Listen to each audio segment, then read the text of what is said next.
تاریخ انسانی میں کچھ عورتیں اس قدر بدعمال اور گناہگار ثابت ہوئی ہیں کہ اللہ تبارک و تعالیٰ نے ان کا ذکر اپنے نازل کردہ کتابوں میں فرما کر انہیں آئندہ آنے والی اقوام کے لیے ایک مثال بنا دیا ہے۔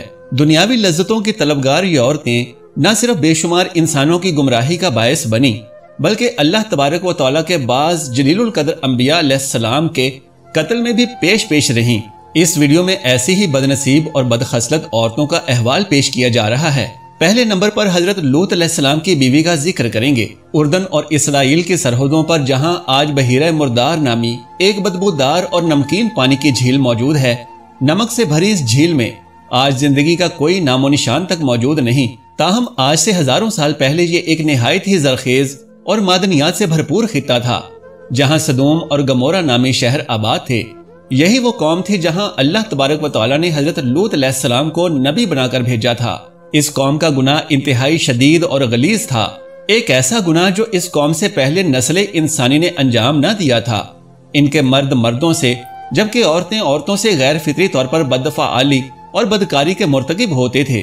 حضرت لوط علیہ السلام کی زوجہ جن کا نام مورخین وائلہ بیان کرتے ہیں، یہ بظاہر تو حضرت لوط علیہ السلام کی بیوی تھیں، لیکن اندرونی طور پر اسی قوم یعنی قوم سدوم کی ہم خیال تھیں۔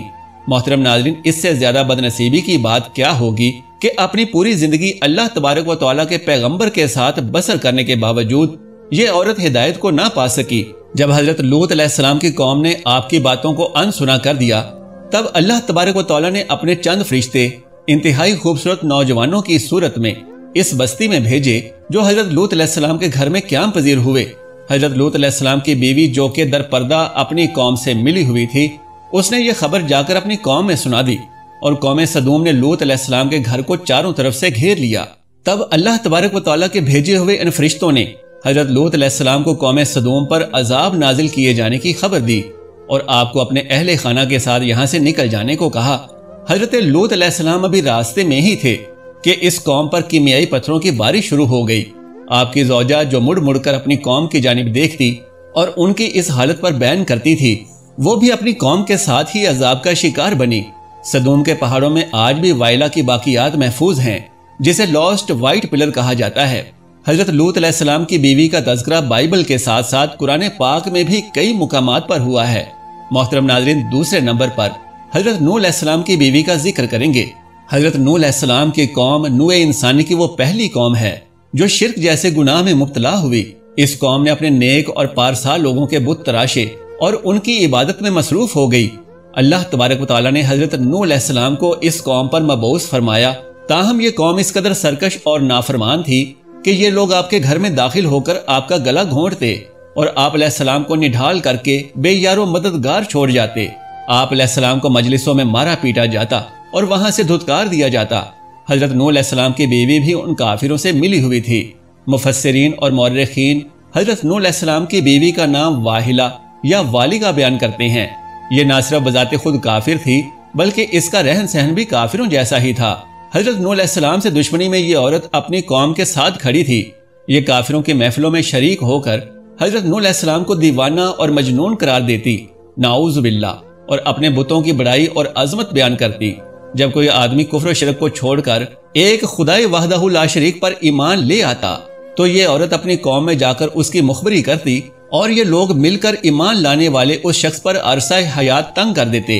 والہہ نامی اس عورت نے حضرت نوح علیہ السلام کے ایک بیٹے یام کو بھی کفر و گمراہی میں مبتلا کر دیا تھا، لہٰذا آپ کا یہ بیٹا بھی کافروں کے راستے پر چل کر آپ کی مخالفت کرتا۔ اللہ تبارک و تعالیٰ نے اس عورت کے کفر اور بدبختی کا تذکرہ اپنی کتاب قرآن مجید میں کیا ہے، جبکہ اس کا تفصیلی احوال بائبل میں بھی درج ہے۔ جب اللہ تبارک و تعالیٰ نے قوم نوح پر سیلاب عظیم کا عذاب نازل کیا تو حضرت نوح علیہ السلام کی یہ بیوی اپنی کافر قوم کے ساتھ ہی لقمہ اجل بن گئی۔ نمبر 3، دلائلہ وہ عورت ہے جس کا نام پچھلے ہزاروں سال سے بے وفائی اور دغا بازی کے لیے مشہور ہے۔ دلائلہ کا ذکر نہ صرف بائبل میں موجود ہے بلکہ بہت سارے اسلامی مفسرین نے بھی اس کے واقعے کو اپنی تفاسیر میں بیان کیا ہے۔ واقعہ کچھ یوں ہے کہ حضرت موسیٰ علیہ السلام کی وفات کے بعد جب بنی اسرائیل قوم عمالقہ کی محکوم بن گئی، تب اللہ تبارک و تعالیٰ نے اس قوم میں ایک انتہائی طاقتور انسان سمسون کو پیدا فرمایا۔ سمسون اس قدر طاقتور تھا کہ یہ تنے تنہا 1000 لوگوں کو موت کے گھاٹ اتار دیتا۔ قوم بنی اسرائیل نے اس کی یہ صلاحیت دیکھتے ہوئے سمسون کو قاضی کے عہدے پر فائز کیا اور اس کی طاقت کے بلبوتے پر قوم عمالقہ پر فتح کے خواب دیکھنے لگی، جبکہ دوسری جانب جب قوم عمالقہ بزور طاقت سمسون پر قابو نہ پا سکی، تب انہوں نے اپنی قوم کی ایک انتہائی خوبرو حسینہ دلائلہ کو سمسون کی طاقت کا راز معلوم کرنے کے لیے اس کے پاس بھیجا۔ سمسون اس کے ناز و انداز اور خوبصورتی کا دیوانہ ہو گیا، یہاں تک کہ اس نے دلائلہ پر یہ راز منکشف کر دیا کہ اس کی عظیم طاقت کا راز اس کے لمبے بالوں میں پوشیدہ ہے۔ ایک رات موقع پاتے ہی دلائلہ نے سمسون کے لمبے بال کاٹ دیے۔ اسی رات قوم عمالقہ نے سمسون پر حملہ کیا اور اس کی دونوں آنکھیں پھوڑ ڈالیں اور اسے ایک کال کوٹھڑی میں قید کر دیا۔ پھر ایک دن جب قوم عمالقہ سمسون پر فتح کا جشن منا رہی تھی اور اسے سب کے سامنے زد و کوب کیا جا رہا تھا، تب سمسون نے اللہ تبارک و تعالیٰ سے اپنے گناہوں پر توبہ طلب کی۔ اس توبہ کے نتیجے میں سمسون کی کھوئی ہوئی طاقت واپس بحال ہو گئی۔ جن دو ستونوں کے درمیان اسے باندھا گیا تھا، سمسون نے اپنے زورے بازو سے ان دونوں کو توڑ دیا۔ اس سے سارے کا سارا محل آن کی آن میں زمین بوس ہو گیا۔ اس کے نتیجے میں سمسون اور دلائلہ سمیت قوم عمالقہ کے ہزاروں افراد مارے گئے۔ نمبر 4، جیزیبل۔ یہ عورت لبنان کے ایک بادشاہ کی بت پرست بیٹی تھی۔ اس کی شادی قوم بنی اسرائیل کے ایک بادشاہ عفیف سے ہوئی۔ جیزیبل نے نہ صرف قوم اسرائیل کے بادشاہ عفیف کو بت پرستی کی جانب مائل کیا، بلکہ پوری قوم میں ایک خدا کی پوجا اور پرستش کی بجائے بال اور دیگر دیوتاؤں کی پرستش رائج کر دی۔ یہ عورت اہل ایمان کے ساتھ نہایت سختی اور عداوت سے پیش آتی۔ ایک مرتبہ قوم بنی اسرائیل کے ایک بزرگ حضرت یرمیہ جیزیبل اور اس کے شوہر کو بت پرستی ترک کرنے اور ایک خدائے بزرگ و برتر کی عبادت کرنے کی تلقین کے لیے تشریف لائے، لیکن اس ظالم عورت نے ایک نیزے کے ذریعے عمر رسیدہ حضرت یرمیہ کو موت کے گھاٹ اتار دیا۔ حضرت یرمیہ نے مرتے وقت اسے بد دعا دی کہ جلد ہی تیرے حسین جسم کو، جس پر تجھے بے حد ناز ہے، جنگلی کتے نوچ نوچ کر کھائیں گے۔ اللہ تبارک و تعالیٰ نے اس قوم پر حضرت الیاس علیہ السلام کو مبعوث کیا، تاہم یہ ملکہ ایمان لانے کی بجائے آپ کے بھی قتل کے درپے ہو گئی۔ پھر جب مدت تمام ہوئی تو حضرت یرمیہ کی بد دعا رنگ لائی اور ملک اسرائیل پر اس کے سرحدوں پر آباد قبائل نے حملہ کر دیا۔ ان قبائل نے ملکہ جیزیبل کو زخمی حالت میں راستے میں پھینک دیا، یہاں تک کہ بہت سے جنگلی کتے جمع ہوئے اور اس کی لاش کو تار تار کر دیا۔ نمبر 5، اطالیہ۔ یہ حضرت الیاس کے دور سے تعلق رکھنے والی ملکہ جیزیبل کی ایک بیٹی تھی۔ اس کا نام اطالیہ تھا۔ یہ بھی اپنی ماں کی طرح ہی انتہائی حسین لیکن کافر و مغرور تھی۔ اطالیہ کی شادی پڑوسی ملک یہودا کے بادشاہ یاہورام سے ہوئی تھی، لہٰذا یہاں بھی ایک خدا کی عبادت کی بجائے جگہ جگہ بال دیوتا کے مندر تعمیر ہونے لگے۔ تاہم یہاں بھی جلدی ہی ان وحشی جنگلی قبائل نے حملہ کیا جو اس کی ماں جیزیبل کے موت کے ذمہ دار تھے۔ بادشاہ یاہورام ان سے چھپ کر ایک غار میں پناہ گزین ہوا اور یہیں انتہائی دردناک موت کا شکار ہوا، جبکہ یہ وحشی قبائل ملکہ اطالیہ اور اس کی بیٹی اخزیہ کو اپنے ساتھ لے گئے۔ قید کے دوران بے انتہا تذلیل کے بعد ان جنگلیوں نے اطالیہ اور اس کی بیٹی کو رہا کر دیا۔ رہائی کے بعد اطالیہ نے بال دیوتا کی عبادت سے توبہ کر لی اور شریعت مصری پر گامزن ہو گئی، لیکن اس تبدیلی کو بھی 1 سال بھی نہ گزرا تھا کہ اطالیہ دوبارہ سے شرک کی جانب لوٹ آئی۔ ہوا یوں کہ اس کی بیٹی اخزیہ کے قتل کے بعد اطالیہ کو ہی سلطنت یہود کا حکمران تسلیم کر لیا گیا۔ سو اس نے طاقت و اقتدار کے نشے میں مبتلا ہو کر نہ صرف اپنے پوتوں کو قتل کروایا بلکہ اپنی رعایا پر شدید ظلم و ستم ڈھانے لگی۔ تاہم اس کا ایک پوتا کسی نہ کسی صورت میں اپنی جان بچانے میں کامیاب ہو گیا۔ بعد ازاں یہودا کے لوگوں نے اسے اپنا بادشاہ بنا دیا اور یہ ملکہ یعنی اطالیہ اپنے محل کے باہر ایک مجمع کے ہاتھوں انتہائی تشدد اور بربریت کا شکار ہو کر مری۔ اطالیہ کا ذکر بھی بائبل میں انتہائی تفصیل کے ساتھ موجود ہے۔ Number 6، Herodias. ہیروڈیاس کو اگر تاریخ انسانی کی سب سے گناہگار عورت کہا جائے تو غلط نہ ہوگا، کیونکہ یہ عورت اللہ تبارک و تعالیٰ کے ایک نبی حضرت یحییٰ علیہ السلام کے قتل کی ذمہ دار ہے۔ محترم ناظرین، یہ حضرت عیسیٰ علیہ السلام کی پیدائش سے چند برس پہلے کا واقعہ ہے کہ ہیروڈیاس نامی ایک غریب لیکن ایک انتہائی حسین و جمیل لڑکی فلسطین کے حکمران خاندان کی بہو بن بیٹھی۔ ابتدا میں اس کی شادی شہنشاہ ہیروڈ کے دوسرے بیٹے فلپ سے ہوئی تھی اور اسی سے ہیروڈیاس کے ہاں ایک لڑکی پیدا ہوئی۔ تاہم جب وراثت کی تقسیم کے وقت ہیروڈیاس نے دیکھا کہ سب سے اہم اور طاقتور مملکت فلپ کے بھائی اینٹی پاس کے حصے میں آئی ہے، تو اس نے اپنے شوہر فلپ کو چھوڑ کر اینٹی پاس سے بیاہ رچا لیا۔ ان دنوں اللہ تبارک و تعالیٰ کے ایک نبی حضرت یحییٰ علیہ السلام جنہیں اہل کتاب یوحنا کے نام سے پکارتے ہیں، عوام الناس کی رشد و ہدایت کا فریضہ سر انجام دیتے تھے۔ ہیروڈیاس کو آپ کے حق پر مبنی باتیں پسند نہ آئیں، اس لیے اس نے حضرت یحییٰ علیہ السلام کو گرفتار کروا لیا۔ ہیروڈیاس نے کئی مرتبہ کوشش کی کہ وہ اپنے شوہر اینٹی پاس سے آپ کے قتل کے احکامات جاری کروا دے، تاہم اینٹی پاس ایسا نہ کر سکا۔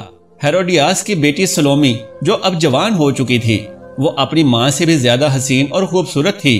جب اس نے حضرت یحییٰ علیہ السلام کے چہرے کا نور اور معصومیت دیکھی تو اس نے آپ علیہ السلام کو دعوت گناہ دی، لیکن آپ علیہ السلام نے اسے نظر اٹھا کر بھی نہ دیکھا۔ اب یہ دونوں ماں بیٹیاں حضرت یحییٰ علیہ السلام کے بغض و عداوت میں جلنے لگیں۔ ایک رات بادشاہ اینٹی پاس کے سالگرہ کے موقع پر سلومی نے اس کے سامنے انتہائی بے حیائی اور بے شرمی پر مبنی رقص پیش کیا۔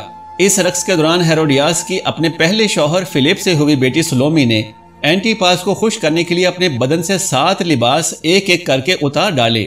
یہ رقص اس قدر دل فریب تھا کہ بادشاہ دم بخود ہو کر کئی گھنٹے اسے دیکھتا رہا، اور آخر میں خوش ہو کر اس نے سلومی سے دریافت کیا کہ مانگو کیا مانگتی ہو۔ تب اس بدکار عورت نے اپنی ماں کی ایما پر حضرت یحییٰ علیہ السلام کے قتل کا مطالبہ پیش کر دیا۔ بادشاہ اینٹی پاس جو کہ سر دربار اپنی سوتیلی بیٹی سلومی سے عہد کر چکا تھا، اسے انکار نہ کر سکا، اور یوں حضرت یحییٰ علیہ السلام کی شہادت ہوئی۔ ملکہ ہیروڈیاس، بادشاہ اینٹی پاس اور سلومی اس گناہ عظیم کی پاداش میں انتہائی عبرت انگیز انجام کا نشانہ بنے۔ نمبر 7، ام جمیل۔ محترم ناظرین، ام جمیل ابو لہب کی بیوی تھی، جس کا اصل نام عروہ بنت حرب ہے۔ اس کی آنکھوں میں بہنگا پن نمایاں تھا، اس لیے ام جمیل کو اورا یعنی کانی کے لقب سے بھی جانا جاتا ہے۔ قرآن مجید میں اللہ تبارک و تعالیٰ نے ابو لہب اور اس کی بیوی کا ذکر انتہائی سخت الفاظ میں کیا ہے، جس کی وجہ ابو لہب اور اس کی بیوی کی نبی کریم صلی اللہ علیہ وآلہ وسلم کے ساتھ وہ شدید ترین عداوت تھی کہ یہ دونوں بدبخت آپ علیہ السلام کو تکلیف اور ایذا پہنچانے کا کوئی بھی موقع ہاتھ سے نہ جانے دیتے۔ روایات کے مطابق ام جمیل نبی کریم صلی اللہ علیہ وسلم کی راہ میں کانٹے بچھایا کرتی تھی۔ جب سورہ مسد نازل ہوئی تو ابو لہب کی بیوی ام جمیل غصے سے بے قابو ہو گئی، اور یہ ایک بہت بڑا پتھر لے کر پورے مکہ میں آپ علیہ السلام کو ڈھونڈنے لگی۔ یہ حرم کعبہ میں حضرت ابو بکر صدیق رضی اللہ تعالی عنہ کے سامنے اس حالت میں آئی کہ اس کے منہ سے جھاگ نکل رہی تھی۔ اس دوران یہ حضور اکرم صلی اللہ علیہ وآلہ وسلم کے خلاف انتہائی نازیبا اشعار بھی پڑھتی جاتی، حالانکہ حضرت محمد صلی اللہ علیہ وآلہ وسلم اس وقت حضرت ابو بکر کے پاس ہی موجود تھے، لیکن ام جمیل آپ کو نہ دیکھ سکی اور پاؤں پٹکتی ہوئی وہاں سے روانہ ہو گئی۔ ام جمیل کا شمار ان بدبخت عورتوں میں ہوتا ہے کہ جو انبیاء کرام اور اہل ایمان کے خلاف ہونے والے ہر اقدام میں آگے آگے رہتی تھیں۔ محترم ناظرین، اس ویڈیو میں آپ نے 7 ایسی بدبخت عورتوں کے بارے میں جانا کہ جن کی شیطانی صفات سے زمین بھی لرز اٹھتی اور جن پر اللہ تبارک و تعالیٰ نے اپنا قہر اور غضب نازل فرمایا۔ گزارش ہے کہ اگر میری آج کی یہ معلوماتی ویڈیو آپ کو پسند آ جائے تو براہ کرم اس ویڈیو کو لائک اور شیئر کر دیجئے، اور میرے اسلامی و اصلاحی چینل کو سبسکرائب کر لیجئے۔ جزاک اللہ خیرن کثیرہ۔ اللہ ہم سب کا حامی و ناصر ہو۔